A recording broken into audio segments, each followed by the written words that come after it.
Adeora's hands were still shaking when she stepped off the elevator on the 36th floor of the luxury residences at Billionaires Row in Manhattan.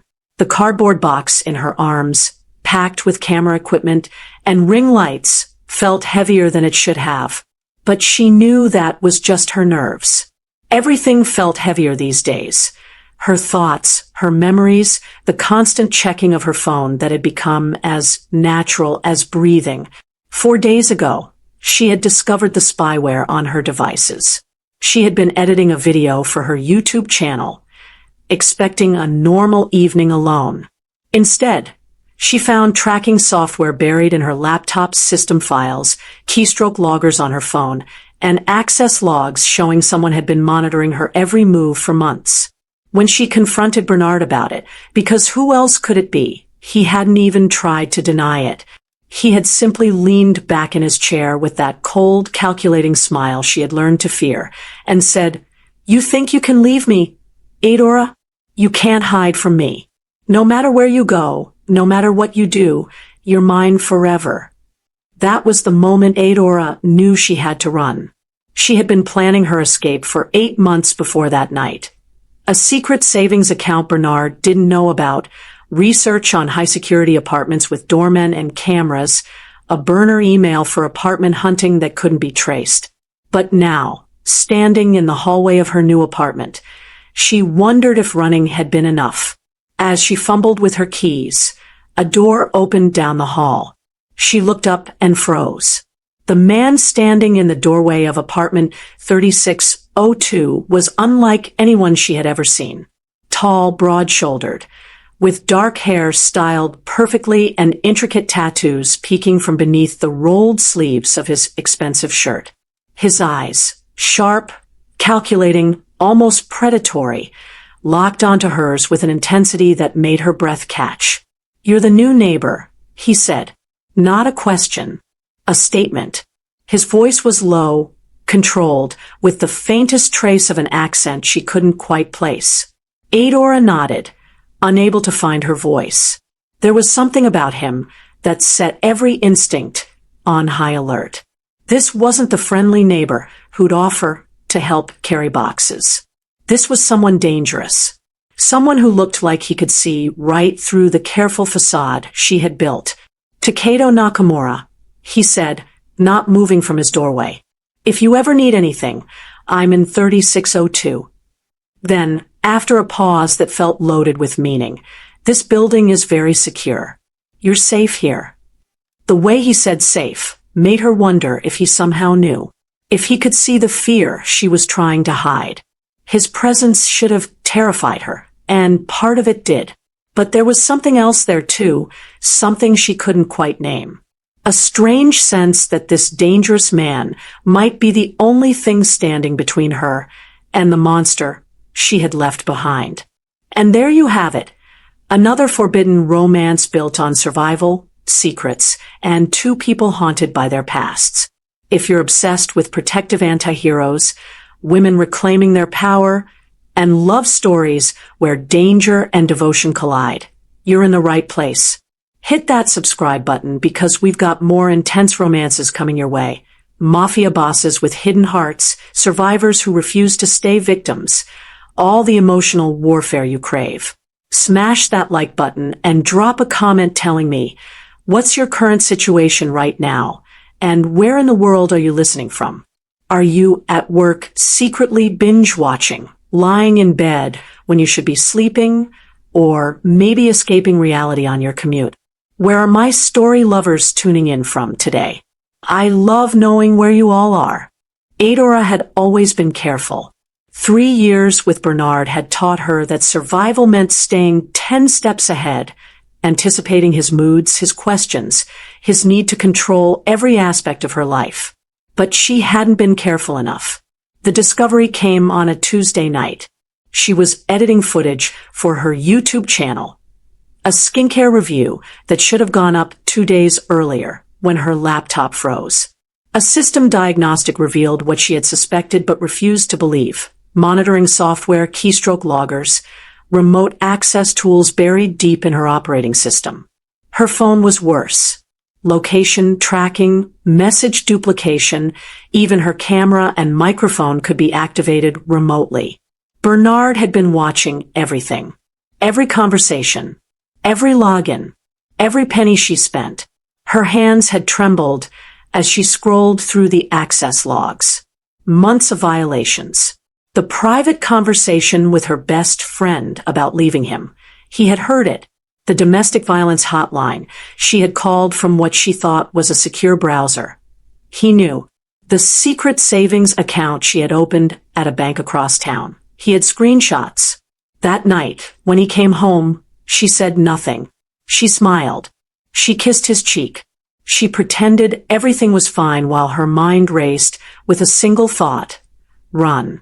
She waited until he left for work the next morning, then moved with the precision of someone who had rehearsed this moment 1,000 times.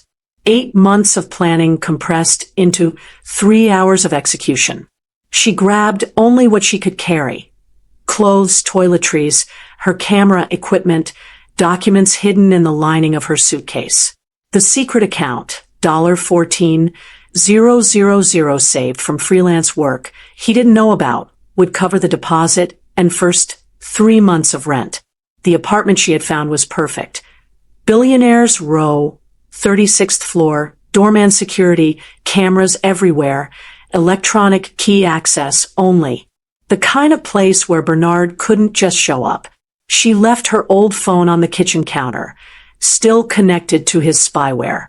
Let him track an empty apartment.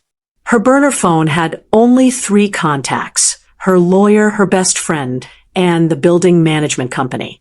By noon, she was gone. By evening, she was standing in her new apartment, staring out at the Manhattan skyline, wondering if she had finally run far enough. The first 3 days in the new apartment passed in a haze of unpacking and looking over her shoulder. Adora kept the curtains drawn, checked the locks obsessively, and jumped at every sound in the hallway. She knew she was being paranoid, but paranoia had kept her alive this long.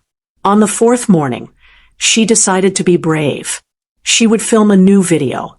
Something light, something normal, maybe a morning routine vlog to ease back into content creation. She set up her ring light in the living room, positioned her camera, and was adjusting the angle when a knock echoed through the apartment. Her blood turned to ice. She stood frozen, staring at the door like it might explode. No one knew she was here. No one except her lawyer and her best friend, and neither would show up unannounced. Another knock. Firm. Confident. Not the aggressive pounding Bernard would use. But somehow that made it worse. She crept to the peephole and looked through. The man standing in the hallway made her breath catch for entirely different reasons than fear. He was tall, easily over 6 feet, with broad shoulders that filled out his expensive black shirt perfectly. Dark hair styled with precision, and tattoos. Intricate designs covered his forearms, disappearing beneath his rolled sleeves. But it was his face that held her attention. Sharp features, a strong jaw, and eyes that seemed to see through walls. She opened the door but kept the chain lock engaged. "Can I help you?" Takedo Nakamura. His voice was smooth, controlled, with a slight Korean accent that somehow made him more intimidating. "Your neighbor in 3602. I wanted to introduce myself." Adeora's throat went dry. This wasn't the friendly neighbor who'd offer to help carry boxes. Everything about him screamed danger, controlled, calculated danger. "Adora," she said, not offering her last name. His dark eyes swept over her face with an intensity that made her want to step back. Not the possessive way Bernard looked at her, but something clinical, assessing, like he was reading a story written in her expression. "You moved in alone," he observed. Not a question, a statement that felt too perceptive. "Is there something you need, Mr. Nakamura?" Something flickered in his expression, amusement, maybe, or respect for her directness. This building is very secure. But if you ever need anything, or if anyone bothers you, I'm in 3602. The emphasis on anyone bothers you made her pulse spike. How could he possibly know? Before she could respond, he nodded once and walked away with the measured stride of someone who never hurried because he never had to. Adora closed the door and leaned against it, heart racing. She had escaped one dangerous man only to find herself living next to another. Adora couldn't stop thinking about Takedo Nakamura. It had been a week since their first meeting, and she had seen him 3 more times, always in passing, always with that same controlled intensity that made her hyper-aware of every breath she took. Curiosity won over caution. She Googled him. The results were immediate and overwhelming. Takedo Nakamura, CEO of Nakamura Technologies, a multinational tech conglomerate specializing in cybersecurity and data analytics. Forbes estimated his net worth at $2.3 billion. There were photos of him at charity galas, standing next to politicians and celebrities, always looking slightly apart from the crowd, always watching. But it was the Reddit threads and obscure forum posts that made her pulse quicken. Whispers about his other life. Speculation about his connections to organized crime. One post claimed his company was a front for a Korean syndicate operating in New York's shadows. Another suggested he had ties to powerful families in Seoul, the kind that didn't appear in Forbes. Most people dismissed it as conspiracy theory nonsense. Rich Asian man equals crime boss in some people's minds, one commenter wrote. Racist stereotypes. But Adora had spent 3 years learning to read between lines, to trust her instincts even when logic said otherwise. And her instincts were screaming that those forum posts weren't entirely wrong. She saw the proof 2 nights later. She couldn't sleep. Nightmares about Bernard finding her had become routine, so she stood at her window at 2 a.m., staring out at the city lights. That's when she saw the cars pull up to the building's private entrance. Black sedans with tinted windows. Men in expensive suits moving with military precision. And Takedo, standing in the center of it all, dressed in all black, his expression harder than she had ever seen it. He spoke to one of the men, a sharp conversation that ended with a nod. Then he looked up, directly at her window. Adora jerked back from the glass, heart hammering. Had he seen her? Could he tell she was watching? The next morning, she found an envelope slipped under her door. Inside was a business card with a single phone number and a handwritten note in precise script. If you ever need help, call this number. Day or night. Tien. She stared at the card, torn between terror and something that felt dangerously close to relief. The crash in the hallway was loud enough to make Adora drop her coffee mug. She had been trying to move her lighting equipment from the storage closet to her living room, a 3-ring light setup that was awkward and heavy. She'd managed to get it through her apartment door when the stand collapsed, sending the entire rig clattering onto the marble hallway floor with a sound like a car crash. Damn it, she hissed, crouching to assess the damage. The bulbs were shattered, pieces of glass everywhere, and the stand's connection joint had cracked. That sounded expensive. She looked up to find Takedo standing a few feet away, apparently having materialized out of thin air. He wore dark jeans and a fitted gray Henley that somehow looked as expensive as his usual business attire. His eyes moved from the broken equipment to her face. It's fine, she said quickly, too quickly. I can fix it. He crouched down beside her, ignoring her protest, and examined the broken stand with the focused attention of someone who understood mechanics. The mount's cracked. You'll need a replacement. What kind of content do you create? The question caught her off guard. How did you? Ring lights, camera equipment, the way you check angles when you walk through the lobby. A slight smile. I notice things. That should have scared her. Instead, she found herself answering. Beauty and lifestyle content. YouTube mostly. I had about 50,000 subscribers before. She stopped, realizing she was about to reveal too much.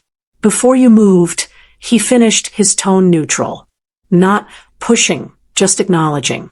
Adora nodded, gathering pieces of broken glass. I have a studio space in my apartment, Takeda said. Video conferencing setup for work, but the lighting system is professional grade. You're welcome to use it until you replace this. She looked at him sharply. Why would you offer that? Because you're my neighbor and your equipment is broken. He stood, offering his hand to help her up. And because I understand what it's like to build something from nothing and have it threatened. There was weight in those words, layers of meaning she didn't fully understand. But when she took his hand, his grip was steady, warm, and for the first time since moving in, she felt something other than fear. Thank you, she said quietly. Come by tomorrow. 3602, I'll show you the setup. He released her hand and stepped back. And Adora, the building security is good, but if you ever feel unsafe, use that number I gave you. He walked away before she could ask how he knew she felt unsafe at all. The email arrived at 3:47 a.m. on a Thursday, 3 weeks after Adora had moved to Manhattan. She was awake, as usual. Sleep had become a luxury she couldn't afford. Not when every shadow felt like Bernard materializing out of thin air. She was scrolling through her burner phone, the one with the email account only 2 people knew existed, when the notification lit up her screen. The sender was a string of random numbers. No subject line. Her finger hovered over the delete button, but something made her open it. The message contained a single photograph. It was her building, taken from street level, angled up toward the 36th floor. And circled in red digital marker was her apartment window. Below the image, 3 words, "Found you, baby." The phone slipped from her hands, clattering onto the hardwood floor. Her chest constricted, each breath coming shorter than the last. Panic attack. She recognized the signs, had experienced enough of them in the past 3 years to know what was coming. But this time was different. This time, Bernard wasn't in the next room.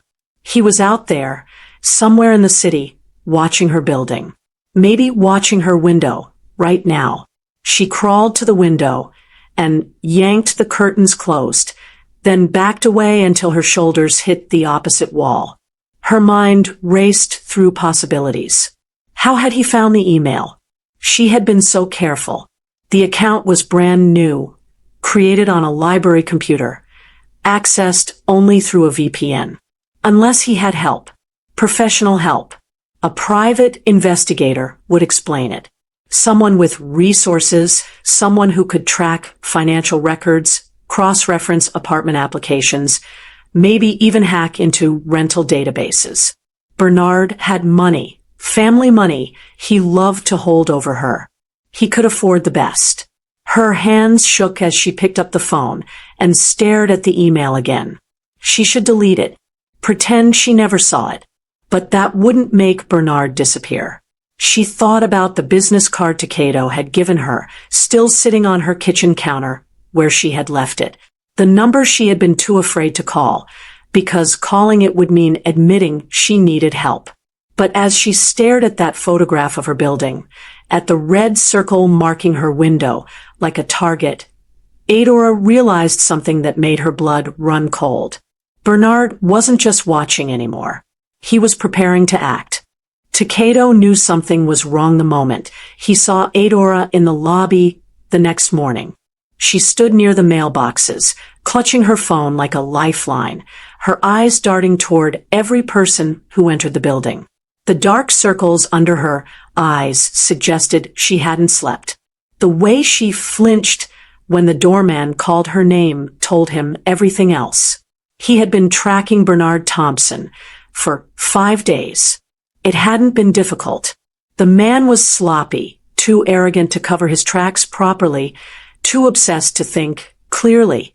Takedo's security team had flagged the private investigator Bernard hired within 48 hours of the man starting surveillance on the building, a mid-tier PI out of Baltimore named Rick Castellano, specializing in domestic cases, which was code for helping abusive men hunt down women who had the audacity to leave. Takeda had considered having Castellano removed from the equation immediately, but he wanted to see how far Bernard would go. Wanted documentation, evidence, the kind that would bury the man if he ever came near Adora again. Now, watching her try to hold herself together in the lobby, he realized he had made a miscalculation. He had treated this like a business problem, something to be monitored and managed.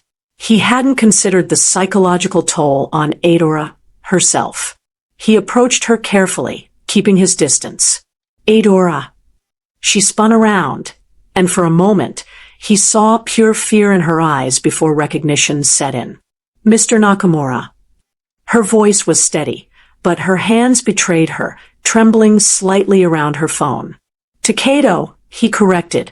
Has something happened? She opened her mouth, then closed it. The internal debate played across her face. Trust or self-reliance, vulnerability or control. He had seen that same struggle in his sister's eyes years ago, back when he was too young and too stupid to understand what it meant. He found me, she finally whispered. I don't know how, but he found me. Takeda's expression didn't change, but inside, something cold and sharp settled into place. Your ex-boyfriend? She nodded, then held out her phone, showing him the email with the photograph. He studied the image with professional detachment, noting the angle, the timestamp metadata, the service provider of the sender. His security team would have all of this traced within the hour. Come with me, he said. What? To my apartment. We need to talk, and you need to be somewhere you feel safe while we figure this out. He met her eyes. I can help you, Adora, but I need you to trust me. Takeda's apartment was nothing like Adora expected. She had imagined cold minimalism, sterile luxury, the kind of space that looked like a magazine spread but felt empty. Instead, she found warmth. Rich wood furniture, floor-to-ceiling bookshelves filled with both English and Korean titles, art on the walls that looked personal rather than expensive, and photographs, dozens of them, clustered on a console table near the window. Her eyes caught on one in particular, a young woman with Takeda's same intense eyes, laughing at the camera, her arm around a teenage boy who looked uncomfortable in his school uniform. That's Hannah, Takeda said quietly from behind her. My sister. Adora turned to find him standing in the doorway of his kitchen, holding 2 cups of tea. The past tense in his voice made her chest tighten. She was killed 15 years ago, he continued, crossing the room to set the cups on the coffee table, by her boyfriend, a man who spent 2 years isolating her, controlling her, convincing her that his jealousy was love. He sat down, his expression carefully neutral, but his hands gripped the armrest with barely contained tension. I was 23, building my company, traveling constantly. I thought I was providing for our family. I thought the money I sent home was enough. Adora sat across from him, afraid to speak, afraid to break whatever confession was pouring out of him. She called me 3 weeks before she died, Takeda said, his voice dropping lower. Told me she was scared, that Jae-sung had started getting physical, that she wanted to leave but didn't know how. I told her I would handle it when I got back to Seoul, that she should just stay calm, not provoke him, give me time to arrange things properly. He laughed, but there was no humor in it, only the bitter edge of old regret. I was too late. By the time I flew home, she was in the hospital.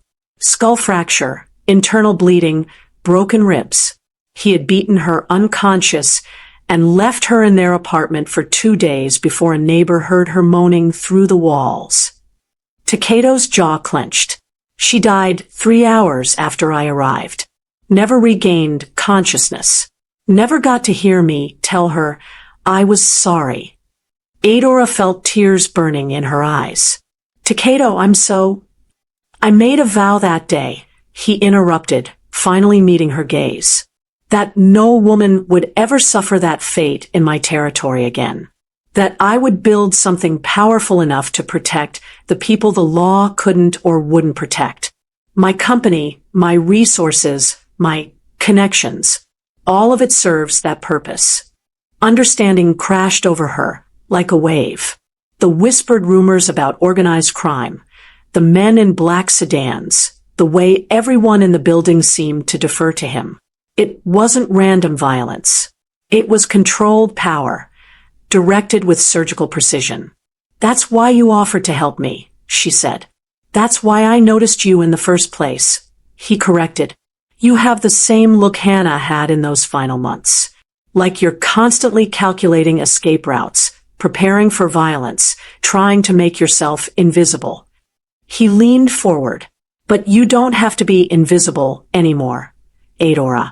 And you don't have to face him alone. She looked at this dangerous, damaged man who had just laid his greatest failure at her feet like an offering, and made a decision that terrified and relieved her in equal measure. What do we do? Takedo's expression hardened into something that reminded her exactly who he was. Not just a grieving brother, but a man who commanded empires in both the light and shadow. We make sure Bernard Thompson learns what happens when he hunts in the wrong territory. The package arrived at Adeora's door 4 days later. She had been staying with Takedo, not in his apartment, but in the guest penthouse he owned 2 floors up, the one he used for business associates who needed secure accommodations.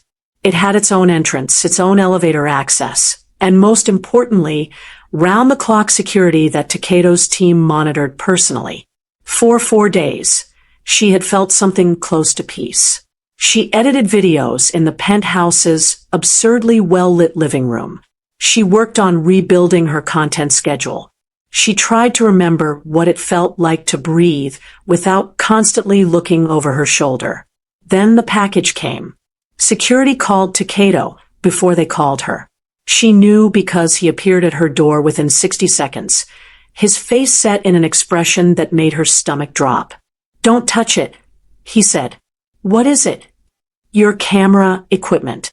The set you had in your old apartment. The words didn't make sense at first. She had left everything behind when she fled. Her tripod, her main camera, her favorite lenses. All of it sacrificed in the name of speed and survival. How did he? He broke into your old apartment, took what he knew you'd recognize. Takedo stepped aside, so she could see the box sitting in the hallway. It was her camera case, the one with her initials monogrammed on the side. But the case was crushed, dented like someone had taken a hammer to it repeatedly. There's a note. She didn't want to read it. Every instinct screamed at her to run, to hide, to pretend this wasn't happening.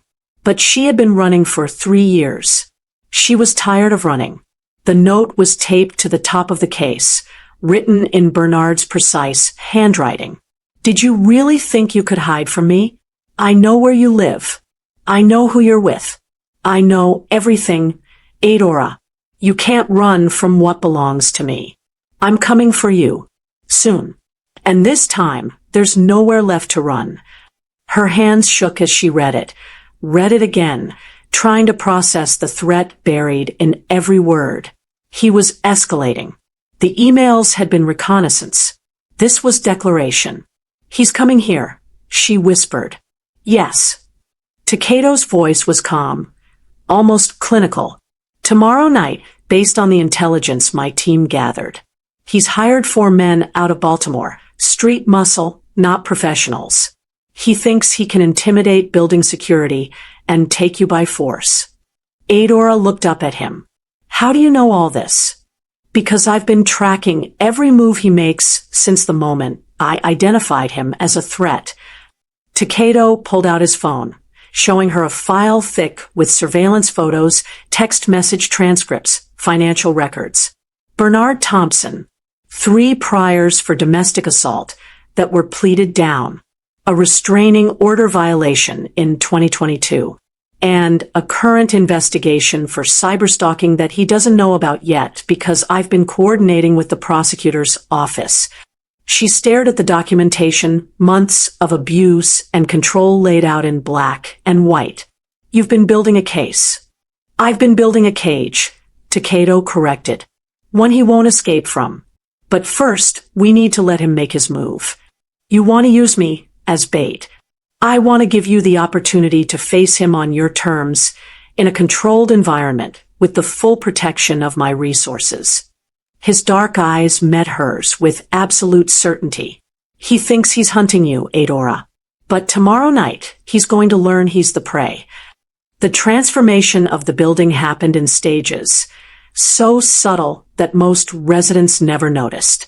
First came the maintenance work, additional cameras installed in the parking garage, upgraded security protocols at every entrance, new personnel added to the night shift rotation. Then the construction crew that appeared in the lobby, men who looked more like special forces operators than contractors, their eyes constantly scanning, their movements precisely coordinated. Adora watched it all from Takedo's penthouse, which had become the command center for an operation she still couldn't fully believe was happening. He'll enter through the parking garage, Takedo explained, pointing to the building's schematics displayed on his laptop. His team surrounded them. 6 men and 2 women, all dressed in dark tactical gear, all listening with the focused intensity of soldiers receiving battle orders. He's paid off one of the attendants to leave the service entrance unlocked at 11 p.m. The attendant doesn't know we're aware of this. Won't Bernard realize it's a trap? Adora asked. Men like Bernard don't think in terms of traps. One of the women answered. Minji, Takedo's head of security, who Adora had learned was former Korean National Intelligence Service. They think in terms of control and entitlement. He believes he has a right to you, which makes him predictable. Takedo nodded. He'll bring his hired muscle, 4 men, as we discussed. They'll take the service elevator to the 36th floor, thinking they're executing a simple extraction. What they'll actually be doing is walking into a contained environment where every exit is controlled and every action is recorded. And then what? Adaora's voice came out smaller than she intended. Takedo turned to her, his expression softening slightly. Then you make a choice. You can stay up here, safe, while my team handles him. Or you can face him, with protection, with witnesses, with everything documented for the legal case we're building. Either way, Bernard Thompson's ability to hurt you ends tonight. She thought about the past 3 years. The constant fear, the walking on eggshells, the slow erosion of her sense of self until she barely recognized the woman in the mirror. She thought about Hannah, who never got the chance to face her abuser, who died alone and afraid. I want to face him, she said. Takedo studied her for a long moment, then nodded. Minji will stay with you. Body camera, panic button, and at any point you want out, we extract you immediately. Understood. Understood. The hours until 11 p.m. crawled by with excruciating slowness. Takedo moved her to his main apartment, positioning her in the living room where she'd have space but also protection. His team took positions throughout the building, some visible as security, others hidden in maintenance rooms and stairwells, all connected by encrypted communications. At 10:47 p.m., the first alert came through. Vehicle approaching. For passengers plus driver. Matches the description. Adaora's heart hammered against her ribs. Takedo appeared beside her, not touching but close enough that she could feel his presence like a shield. You don't have to do this, he said quietly. Yes, I do. She met his eyes. For 3 years, I've been the victim in this story. Tonight, I'm taking that power back. At 10:58 p.m., the service entrance door opened. Bernard Thompson and his hired muscle entered the parking garage, moving with the confidence of men who believed they held all the cards. They had no idea the entire deck had already been stacked against them. "He's in the building." Minji's voice came through the communication device. Proceeding to elevators. Takedo's expression was cold, controlled, the face of a man who had orchestrated this kind of operation dozens of times before. Positions. "Remember, we want clean documentation. No interference until he makes an overt, threatening move toward Adora." The elevator dinged on the 36th floor. Adora stood up, squaring her shoulders, and prepared to face the monster she had been running from for so long. This time, she wasn't running anywhere. The elevator doors opened, and Bernard stepped into the hallway with the swagger of a man who had never been told no.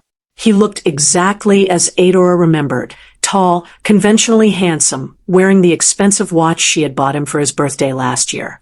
The same smile that had once made her feel special now made her stomach turn.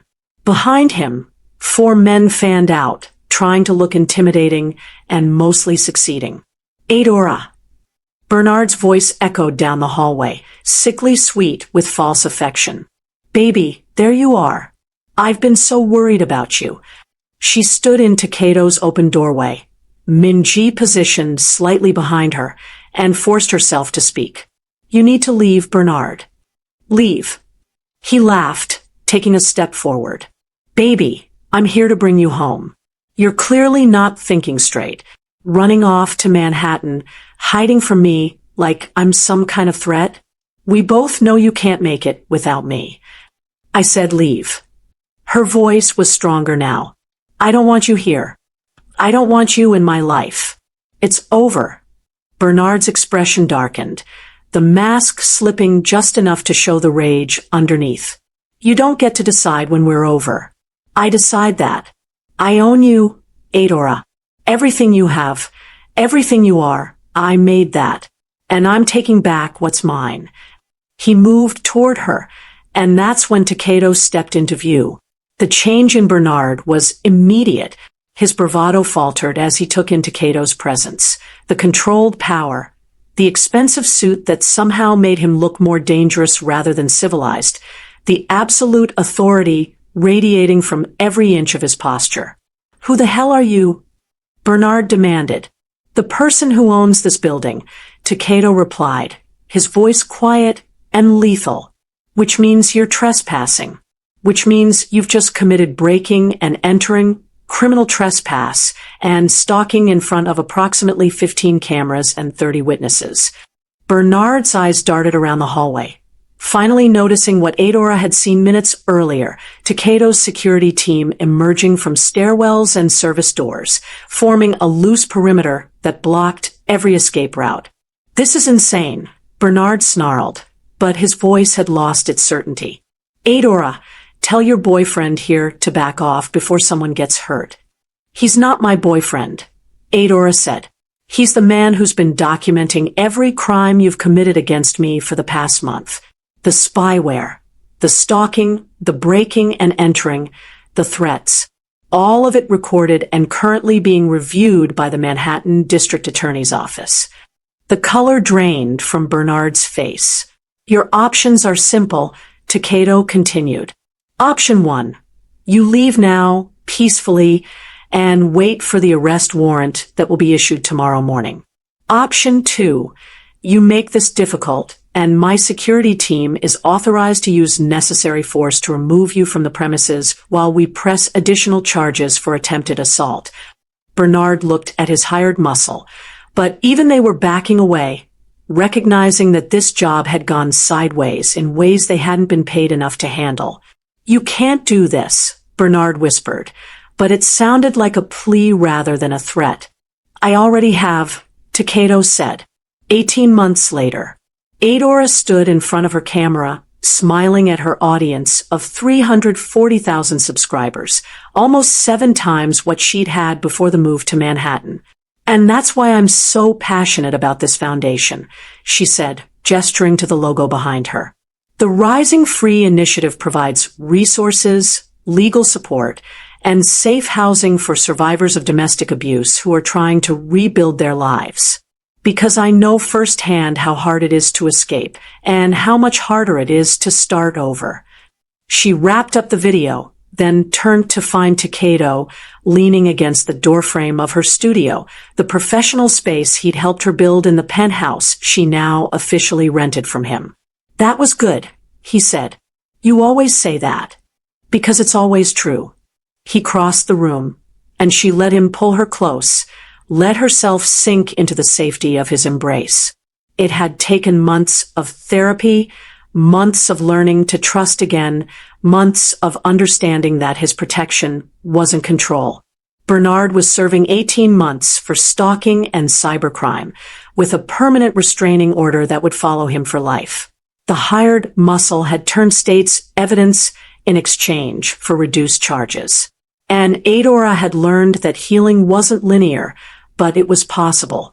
"I have something for you," Takedo said, pulling back slightly. "It's not another security upgrade, is it? Because I think we've maxed out." He held out a small box, and her breath caught. "It's not a security upgrade," he said quietly. "It's a promise that you'll always be safe, that you'll always have a choice, that you'll always be free to say yes or no, to stay or go, to be exactly who you want to be." She opened the box to find a simple platinum band with a single diamond, elegant, understated, perfect. "Takedo." "No pressure," he added quickly. "Take all the time you need. I just wanted you to know that when you're ready, if you're ready, I'm here." Adora looked at this man who had transformed from a frightening stranger into her protector, her partner, her safest place. She thought about Hannah, about all the women who never got this chance, about the life she was building from the ashes of the one Bernard had tried to destroy. "Yes," she said. "Yes. Yes, I'll marry you. Yes, I'm ready. Yes to all of it." And when he kissed her, she felt something she hadn't felt in years. Not just safe, but free. Don't forget to subscribe for more stories about women who refuse to stay victims, about dangerous men with protective hearts, and about love that heals instead of harms. Drop a comment and let me know what you thought of Adora and Takedo's journey. Where are you in the world right now? What's your story? I love hearing from you. Until next time, stay strong, stay safe, and remember, you always have the power to write your own ending.